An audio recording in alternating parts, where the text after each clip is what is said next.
ഇംഗ്ലീഷിൽ സംസാരിക്കുമ്പോൾ മറ്റുള്ളവരെ കൊണ്ട് നമുക്കെന്തെങ്കിലും ചെയ്യിപ്പിക്കണമെന്നുണ്ടെങ്കിൽ അതെങ്ങനെയാണ് പറയുന്നതെന്ന് നോക്കാം.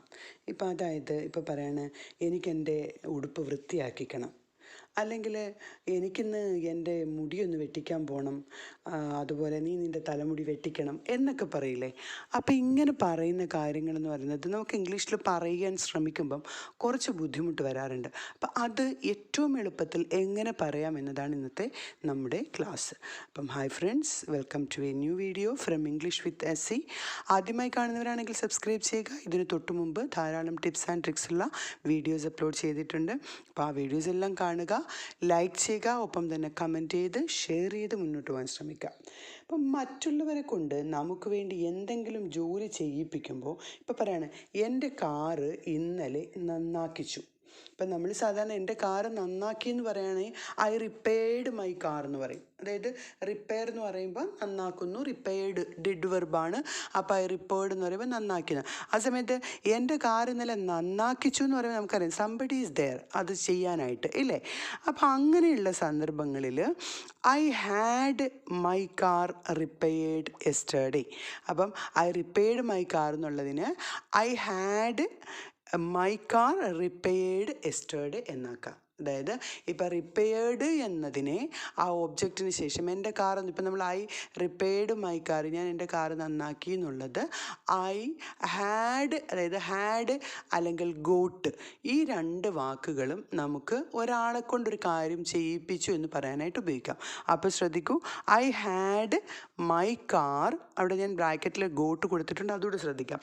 I had my car repaired yesterday. അപ്പം അവിടെ എൻ്റെ കാർ നന്നാക്കിച്ചു എന്ന് പറയുമ്പോൾ അത് ഒരു പ്രത്യേക ഒരാൾ, ഒരു ഏജൻറ്റ് അവിടെ ഉണ്ട്, അത് നമുക്ക് അണ്ടർസ്റ്റുഡ് ആണ്. അതുകൊണ്ട് അവിടെ I had my car repaired yesterday എന്ന് പറയാം. ഓക്കെ, ഞാൻ എൻ്റെ മുടി വെട്ടിക്കുവാൻ പോവുകയാണ്. എങ്ങനെ വരും? അപ്പം നമ്മളൊരു കാര്യം ചെയ്യാൻ പോവുക എന്ന് പറയുമ്പോൾ ഐ ആം ഗോയിങ് ടു ഉപയോഗിക്കാം. ഐ ആം ഗോയിങ് ടു, അതുപോലെ he is going to, they are going to എന്നൊക്കെ ഉപയോഗിക്കാം. അപ്പോൾ ഇവിടെ I am going to have എന്നുള്ളതിന് പകരം, ഇപ്പം നമ്മൾ ഇവിടെ മുമ്പത്തെ ക്വസ്റ്റ്യനിൽ ഹാഡ് എന്നുള്ളതിന് പകരം ഗോട്ട് ഉപയോഗിച്ചു. ഇവിടെ ഹാവ് എന്നുള്ളതിന് പകരമായിട്ട് നമുക്ക് ഗെറ്റ് ഉപയോഗിക്കാം. I am going to have my hair cut. I am going to have അല്ലെങ്കിൽ going to get my hair cut. അപ്പോൾ എൻ്റെ കാർ ഇന്നലെ നന്നാക്കിച്ചു എന്ന് പറഞ്ഞപ്പോൾ ഐ ഹാഡ് അല്ലെങ്കിൽ I got my car repaired yesterday. ഞാൻ എൻ്റെ മുടി വെട്ടിക്കുവാൻ പോവുകയാണ് എന്ന് പറഞ്ഞപ്പോൾ I am going to have അല്ലെങ്കിൽ I am going to get my hair cut. ഇവിടെ സംശയം വരരുത്, ഗെറ്റ് എന്ന് പറയുന്നത് ഞാൻ പോവുകയാണെന്നല്ലേ പറഞ്ഞത്. ഗോയിങ് ടുവിൻ്റെ കൂടെ എപ്പോഴും നമ്മൾ റൂട്ട് വെർബാണ് ഉപയോഗിക്കുന്നത്. അപ്പോൾ അവിടെ ഹാവ് ആണ് വരേണ്ടത്. ആ സമയത്ത് മുമ്പേ നമ്മൾ റിപ്പയർഡ് എന്ന് പറഞ്ഞത്, അതായത് ഒരു കാര്യം തലേന്ന് ചെയ്ത കാര്യമാണ്. അപ്പോൾ അവിടെ ഹാഡ് വരും. ഇപ്പോൾ പ്രസൻറ്റ് ആയതുകൊണ്ട് ടു ഹാവ് യൂസ് ചെയ്യുന്നു, എന്നാൽ അവിടെ മുമ്പേ നടന്ന പണിയായതുകൊണ്ട് അവിടെ ഹാഡ് യൂസ് ചെയ്തു. ഓക്കെ, ഇനി പറയണേ, എൻ്റെ ഷർട്ട് വൃത്തിയാക്കിക്കണം അല്ലെങ്കിൽ എൻ്റെ ഉടുപ്പൊന്ന് വൃത്തിയാക്കിക്കണം. എന്താണ്? ഐ ഷുഡ് ഹാവ്, വൃത്തിയാക്കിക്കണം എന്നാണല്ലോ. I should have my coat, I should have my coat cleaned. I should have എന്നുള്ളതിന് പകരം I should get my coat cleaned എന്നും പറയാം. Okay, I should have get my cloth, I should have my cloth cleaned അല്ലെങ്കിൽ I should get my cloth cleaned. Okay, ഇനി നോക്കൂ, എൻ്റെ വീടിൻ്റെ മേൽക്കൂര നന്നാക്കിക്കണം. ഇപ്പം ഒരു കാര്യം ചെയ്യണം എന്ന് പറയുമ്പോൾ ഷുഡാണല്ലോ ഉപയോഗിക്കേണ്ടത്. അപ്പോൾ അവിടെ നമ്മളിപ്പോൾ മുമ്പേ പറഞ്ഞ പോലെ നന്നാക്കുക എന്ന് പറയുമ്പോൾ റിപ്പയർഡ് ആണ്. അപ്പോൾ അവിടെ നന്നാക്കിക്കണം എന്നാണ് പറയുന്നത്. അപ്പോൾ എന്ത് വരും? I should get my roof repaired. I should get my roof repaired. എന്നാൽ നീ നിൻ്റെ തലമുടി വെട്ടിക്കണം. തലമുടി വെട്ടുക എന്നുള്ളത് ഹെയർ കട്ടാണ്, അല്ലേ? You should get your hair cut. You should get അല്ലെങ്കിൽ you should have your hair cut. Okay, you should have your hair cut. You should get your hair cut. Shirt വൃത്തിയാക്കിക്കണം.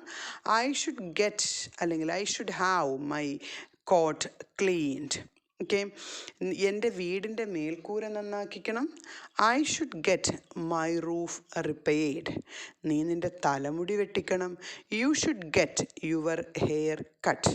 അപ്പോൾ ഇവിടുത്തെ ആ യൂസേജ് ശ്രദ്ധിക്കുക. Have അല്ലെങ്കിൽ get, അല്ലെങ്കിൽ നമുക്ക് ഹാവും ഹാഡും, ഹാവിന് പകരമായിട്ട് ഗെറ്റും ഹാഡിന് പകരമായിട്ട് ഗോട്ടും ഉപയോഗിച്ച് നമുക്ക് പറയാം. ഓക്കെ, ഇനി അടുത്ത, എനിക്കെൻ്റെ ഫോട്ടോ എടുപ്പിക്കണം. എന്ത് വരും?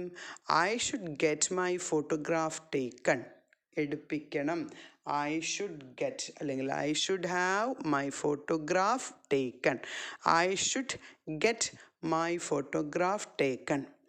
ഞാൻ എൻ്റെ വാച്ച് നാളെ നന്നാക്കിക്കും, അല്ലെങ്കിൽ ഞാൻ എൻ്റെ വാച്ച് നാളെ ചിലപ്പോൾ നന്നാക്കിക്കും. I may get my watch repaired tomorrow. I may get my watch repaired tomorrow.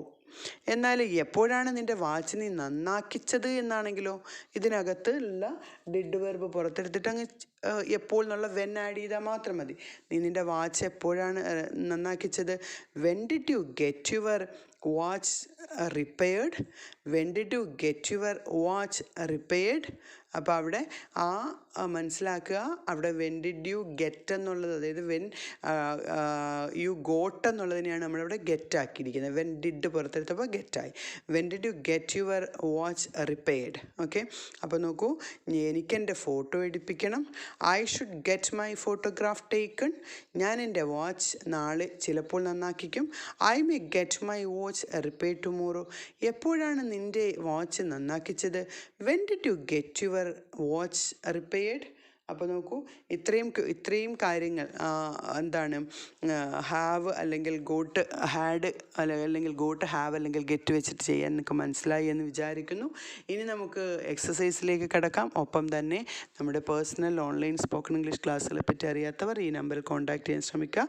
ഒന്നാമത്തെ ക്വസ്റ്റ്യൻ, നിങ്ങളുടെ കാർ എല്ലാ വർഷവും പെയിൻറ്റ് ചെയ്യിക്കാറുണ്ട്. ഓക്കെ, നിങ്ങളുടെ കാർ എല്ലാ വർഷവും പെയിൻറ്റ് ചെയ്യിക്കാറുണ്ട്. രണ്ടാമത്തെ ക്വസ്റ്റ്യൻ, നിങ്ങളുടെ കാർ എല്ലാ വർഷവും പെയിൻറ്റ് ചെയ്യിക്കാറുണ്ടോ?